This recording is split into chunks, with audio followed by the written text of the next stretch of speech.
Почитувани гледачи, добро утро. Утринска програма Слободен печат. Колку сексуални болести има во светот?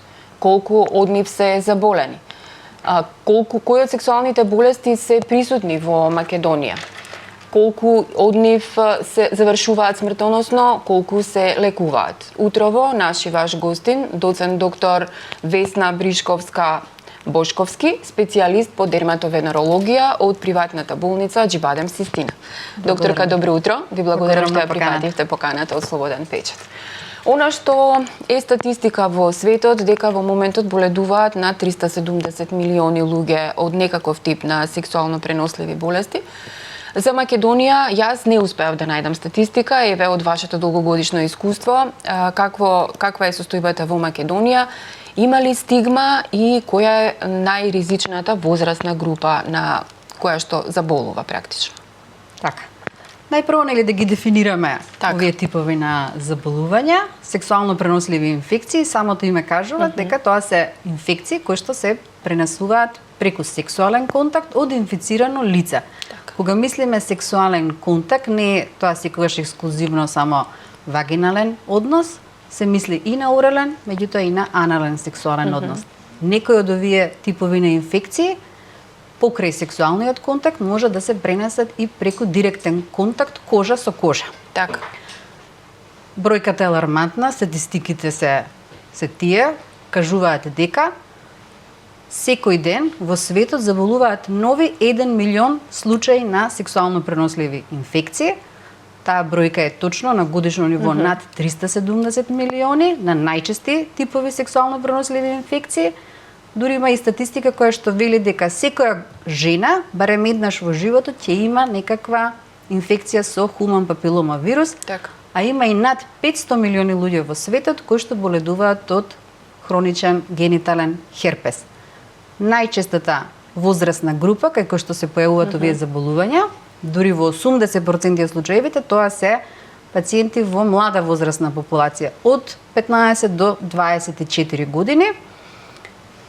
Практично, што за инфекциите би кажале, тоа е една голема група на микроорганизми кои што ги предизвикуваат овие заболувања. Се смета дека има над 30 вакви предизвикувачи, од кои што најчести се 8 во пракса. Так, тоа ми беше и следното прашање, за кои болести да ги наброиме се најчести и најопасни на некој начин. Практично 8 рековме се најчести, од кои за 4 велиме дека се излечливи, односно постои соодветна терапија, можеме комплетно да ги излечиме, бидејќи се предизвикани од бактерии, односно паразити.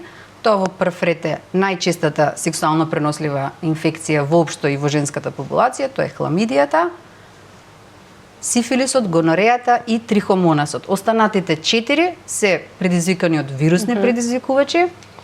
Најчести вирусни предизвикувачи на вакви типови инфекции се хуманиот папилома вирус, гениталниот херпес или херпес симплекс вирусната инфекција, хепатит Б и ХИВ. За нив познато е дека не постои соодветна терапија. Дел од нив ги имаме доживотно, дел од нив може да се само лимитирачки или само излечливи. Во секој случај за нив постои соодветен тераписки протокол кој што обезбедува да се одржува болеста во една нормална состојба, да се функционира со истата и да се обезбеди еден добар квалитет на живот. Кога сме веќе кај излечливите болести, ајде симптомите можеме ли накратко да ги запознаеме гледачите, кои симптоми, па и за неизлечивите болести, кои симптоми се аларм некаков за да се појде на лекар, најпрво на гинеколог, а потоа и на кожно-венеричен лекар? Така. Во основа за сите овие заболувања важи правилото дека заболувањата најчесто кај женска и младата популација почнуваат некако многу дискретно и кај најголем дел од нив симптомите не постојат, односно заболувањата се асимптоматски и обично кај пациентите не знаат дека ги имаат овие инфекции, односно притоа се цело време заразни, односно инфективни, се носители на заболувањето и притоа можат непречено да ја шират инфекцијата. Покрај тоа доминираат покрај оние асимптоматски случаи и оние со неспецифични симптоми, односно симптоми кои што обично не се припишуваат дека се работи за сексуално пренослива инфекција. Најчесто, ако пример почнеме од хламидијата, можеби како една од поопасните. Така, најчесто. И жената и мажот имаат многу неспецифични симптоми. Жената може да пријави нека неспецифична болка во долниот дел на абдоменот, евентуално печење, јадеж во прелот на надворешните гениталии, нека неспецифична секреција, слично и мажот.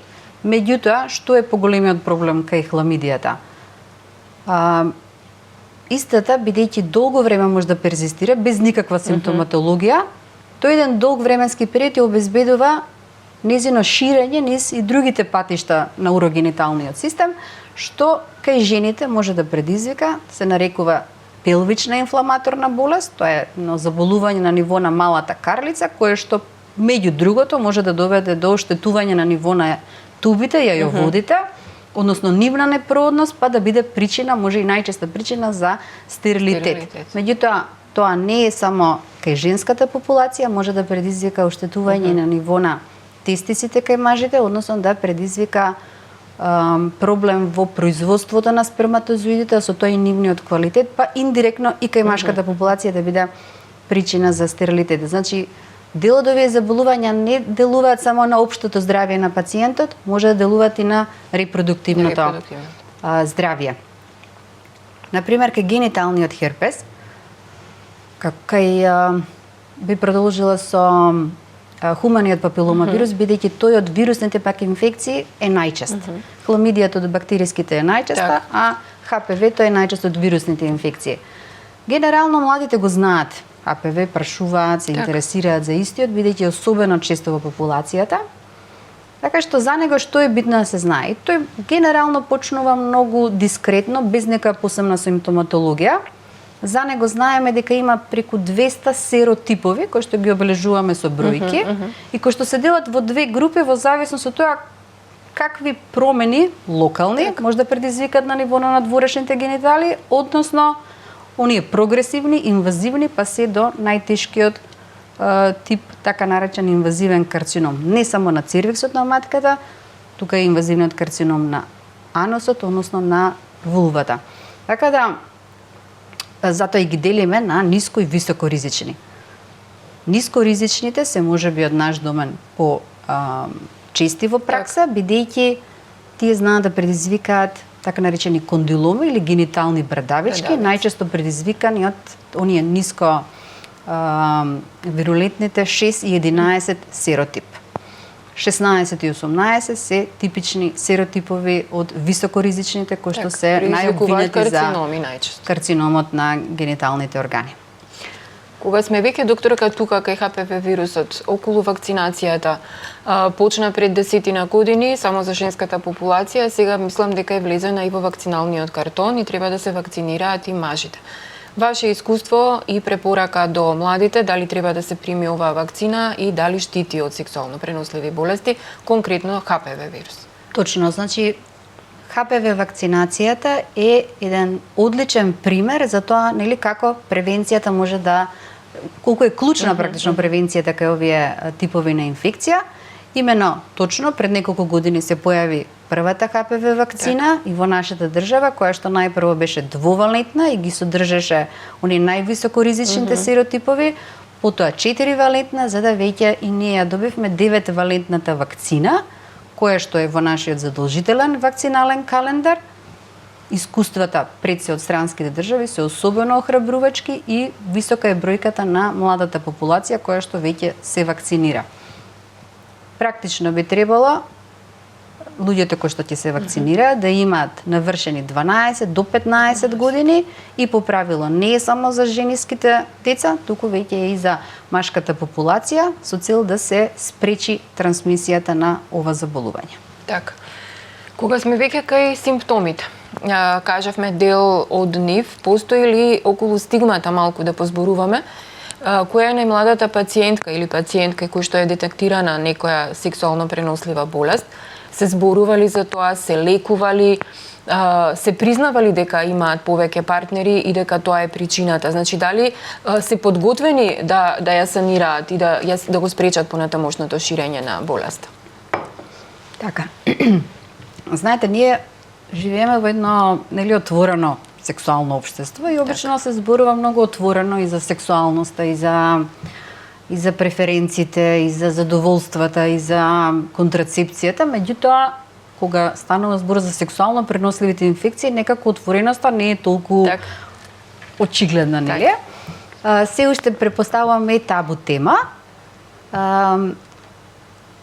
Дали се случува, извинете, родител да донесе дете? Да. Се случува. Значи, ние, видите, и тоа и така треба да биде, особено ако се работи, нели, за млада популација. Ние секој пат стимулираме искрен и отворен разговор, значи и со сексуалниот партнер во однос на преференциите, и со родителите, и со матичниот гинеколог, па и со матичниот лекар. Знаете, се уште има многу неодговорени прашања, малку се прашува, малку се одговара. Се уште има лица кои што сметаат дека, нели, јас никогаш нема да добијам ваква инфекција. Мене ова не може да ми се случи. Мене ова не може да ми се случи и се уште има луѓе кои што сметаат дека ова се инфекции кои што се ексклузивно само за, нели, лица со ризично однесување, што е апсолутно неточно. Значи, важи правилото дека нема да добиеш сексуално пренослива инфекција само ако немаш сексуален однос, односно абстинираш. Односно, секој сексуален активен човек практично е веќе потенцијален извор на сексуално пренослива инфекција. Значи, секој пат преферираме искрен, отворен разговор, да се прашува, да се интересира, кои се начините на пренос, како да се спречи, како да се лечи. Така. Околу лекувањето, дел од нив се лекуваат со антибиотици, дел има кои што не се лекуваат, меѓутоа болеста се држи под контрола. Еве чисто информативно до гледачите, кои болести можат и за колку време да се излекуваат, дали треба абстиненција во тој период, дали се лекуваат мажот и жената паралелно. Така. Рековме, 4 од овие болести комплетно можеме да ги излечиме. На прво место е хламидијата, рековме како најчеста. Многу е битно да знаат младите дека овие заболувања лесно се лечат. Се зема, нели, соодветен микробиолошки бриз, тоа е најчестиот и најточниот начин за дијагностицирање на ова заболување, при тоа со соодветен антибиограм ние го препишуваме соодветниот антибиотик. Секој пат тука нагласуваме дека третманот треба да биде за двајцата партнери и при тоа да, нели, се воздржат во тој период од сексуален однос со цел да се спречи повторна, нели, реинфекција на ова заболување. Можни се реинфекции, но генерално во најголем дел од случаевите 100% имаме излекување на заболувањето. Тоа истото важи и за сифилисот, кој што се лечи денеска со еден оној најстар и најдобар антибиотик, тоа е пеницилинот.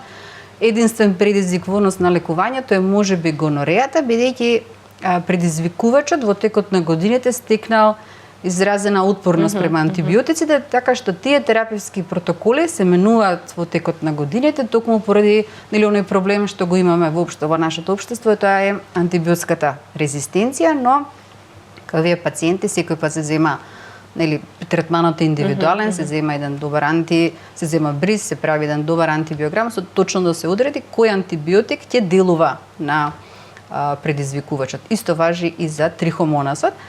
Во однос на вирусите, гениталните бредавички ги третираме успешно. За нив е битно да нагласиме дека се само лимитирачки. Тоа значи дека покрај тоа што ние механички ги третираме бредавичките, во нашата болница ги третираме успешно со еднократен третман со CO2 лазер, може и со радиобранхирургија или со криотерапија, но секој пат го стимулираме имуниот систем, го бустираме со витаминска терапија, со имуномодулатори, кои што практично ќе подобрат природната одбрана на организмот спрема вирусот. Гениталниот херпес го добиваме за доживотно, значи после онаа примерна инфекција, овој вирус преку нервни патишта патува до ребетниот мозок и таму живе во една латентна состојба која што може да се активира при пад на имуниот систем, но истиот се третира сосема успешно и може да се одржува во таа латентна состојба до крај на живот, односно тие пациенти имаат одличен квалитет на живот. Истото важи во секој случај и за третманот на ХИВ, значи денешната комбинирана така наречена ретровирусна терапија покажува одличен успех, односно овие пациенти пред се мора да нагласим имаат одличен квалитет на живот. Таа ретровирусна терапија ги намалува копиите на ХИВ вирусот и на тој начин се одржува и добра клиничка слика, се намалува тежината на болеста. Тие пациенти можат комотно долги години нормално да функционираат. Така. Доктор Бушковски, за крај една препорака, темата е голема, имаме уште многу за зборување, меѓутоа времето ни е кратко за интервјуто. Препорака до младите. Во тек на интервјуто кажавме дека абстиненцијата е единствен начин да не се добие, меѓутоа тоа е тешко изводливо, посебно кај млади, потентни луѓе. Што треба да направат освен да користат кондоми, заштита, за да и кога треба да се јават на лекар доколку забележат дека нешто не е во ред? Точно кажавте, превенцијата е клучна. Генерално секој пат препорачуваме, нели, видна е онаа сексуална едукација, особено на младата популација, каде што овие инфекции се најчести. Таа едукација во основа вклучува запознавање со, нели, што е тој безбеден сексуален однос, што тој вклучува и, нели, да се избегнуваат оние ризични сексуални однесувања. Тоа е примерно. Второ, рековте, заштитата, односно користење на соодветна механичка заштита или презервативи, кои што треба да се едуцираат младите како правилно да ги користат. Сепак истите штитат дури 98% од сексуално преносливите инфекции, тоа е голема бројка. И без разлика, голем дел од нив, рековме, немаат симптоми, можеби не знаат дека треба да појдат на лекар за оваа проблематика, но затоа тука се оние редовни гинеколошки прегледи и скрининг, тестирања за најчестите сексуално преносливи инфекции. Тоа го има, предпоставувам, во вашата болница, можат редовно да го направат? И кај своите редовни прегледи, нели, кај гинеколог, секако. Така. Почитувани гледачи, ова беше разговорот со доктор Весна Бришковска-Бушковски во утринската емисија Слободен печат. Вие останете со нашата програма, следете го веб изданието и секако очекувајте го издавањето на нашиот весник. Ви благодарам за вниманието.